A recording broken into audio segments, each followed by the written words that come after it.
দেখতে দেখতে Jhargram art academy ৪৪ বছরে পদার্পণ করল। প্রিয় প্রতিষ্ঠানের জন্মদিন উদযাপনে ক্ষুদে শিক্ষার্থীদের উচ্ছ্বাসে মুখরিত হয়ে উঠল একাডেমি প্রাঙ্গণ। রামকিঙ্কর মঞ্চে আয়োজিত ৫টি মজার খেলায় মেতে ওঠে কচিকাচারা। সাধারণ এই খেলাগুলিতে অংশ নিয়ে ছোটদের পুরস্কার হিসেবে স্টিকার, স্কেচ পেন কিংবা চকলেট জিতে নেওয়ার আনন্দ ছিল চোখে পড়ার মতো। শুধু ছোটরাই নয়, অনুষ্ঠানে অভিভাবকদের স্বতঃস্ফূর্ত অংশগ্রহণের জন্য রাখা হয়েছিল একটি বিশেষ মজার খেলা। এবারের প্রতিষ্ঠা দিবসের মূল ভাবনা ছিল চিঠিকে ফিরিয়ে আনা।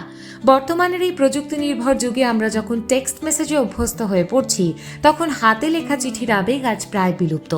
অথচ প্রিয়জনের পাঠানো চিঠি সযত্নে তুলে রাখার যে বিশেষ অনুভূতি, তা আজকের প্রজন্মের কাছেই এক প্রকার অজানাই থেকে যাচ্ছে। সেই হারানো নস্টালজিয়াকে পুনরুজ্জীবিত করতে বহু মানুষের লেখা নানা চিঠি দিয়ে সেজে উঠেছিল একাডেমির একটি কোণ। এই সেকশনটা হচ্ছে ছোটদের, বন্ধুদের সব পোস্টকার্ড দিয়েছিলাম চিঠি লেখার যুগে। আমি বলতে চেয়েছি, এই যে মোবাইল প্রয়োজনীয় জিনিস যেটা দিয়ে তুমি আমার ইন্টারভিউ দিচ্ছে, আসার পর কিন্তু চিঠি লেখার অভ্যাসটা সবার চলে গেছে। ঠিক আছে, ওই চিঠিটা আবার লেখা সবাইকে দিয়ে যদি শুরু করা যায়, কারণ চিঠিটা থেকে যায়। এই জন্য আমি একটা লেটার বক্স রেখেছি, তার মাথায় কাক বসে পটি করছে। ঠিক আছে, মানে এটার ইউটিলিটি যদি আবার ফিরিয়ে আনা যায়। এদিন শ্রদ্ধা ও ভালোবাসার আবহে একটি স্থায়ী মুক্ত মঞ্চের উদ্বোধন করা হয়। প্রয়াত স্বপনদের প্রতি সম্মান জানিয়ে তাঁর নামে এই মঞ্চটির নামকরণ করা হয়েছে। এই আয়োজনের আরও একটি আকর্ষণীয় দিক ছিল শিল্পের এক ভিন্নধর্মী প্রকাশ। শহরের স্বনামধন্য কেক আর্টিস্ট স্বাতিলেখা দে ঘোষ তার নিপুণ হাতের জাদুতে কেকের ওপর ফুটিয়ে তোলেন অনবদ্য সব শৈল্পিক কারুকাজ।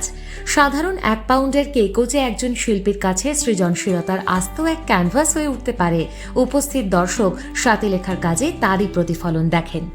এক্সিবিশনের ভাবনা অনেকদিন ধরেই ছিল, আর এক্সিবিশনের ভাবনায় এটাই সবসময় মানুষের কাছে পৌঁছতে চেয়েছি যে শুধু পাউন্ড কেক বা ব্ল্যাক ফরেস্ট, হোয়াইট ফরেস্টেই আটকে থাকবেন না।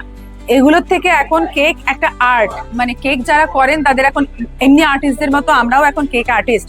এবং আপনারা দেখতেই পাচ্ছেন যে প্রত্যেকটা কিন্তু এডিবল মাধ্যম, এডিবল ক্যানভাস, এডিবল কালার, এবং কেকে যা যা ইউজ হয়েছে প্রত্যেকটা ফুড গ্রেডেড এবং প্রত্যেকটা খাবার যোগ্য। এবং স্পেশালি এই সমস্ত কালারগুলো দিয়ে যদি আমরা একটাও ভুল করি, সেখানে কিন্তু সংশোধন করার কোনো উপায় নেই। কাজে আমাদের এই কাজ আপনাদের কাছে ভালো লাগবে, এবং প্রত্যেকটা রিয়েলিস্টিক কেক এখন একটা স্টাইল, আপনার দৈনন্দিন জীবনের প্রত্যেকটা জিনিসকেই আমরা কেক হিসেবে রিপ্রেজেন্ট করতে পারি। ৪৪তম এই জন্মদিনটি বার্ষিক উৎসব হিসেবে নয়, বরং নস্টালজিয়া, শ্রদ্ধা এবং সৃজনশীলতার এক সুন্দর মেলবন্ধন হিসেবে স্মরণীয় হয়ে রইল। ঝাড়গ্রাম আর্ট একাডেমির এই পথ চলা আগামী দিনে স্থানীয় শিল্প সংস্কৃতির চর্চাকে আরও সমৃদ্ধ করবে, তা বলার অপেক্ষা রাখে না।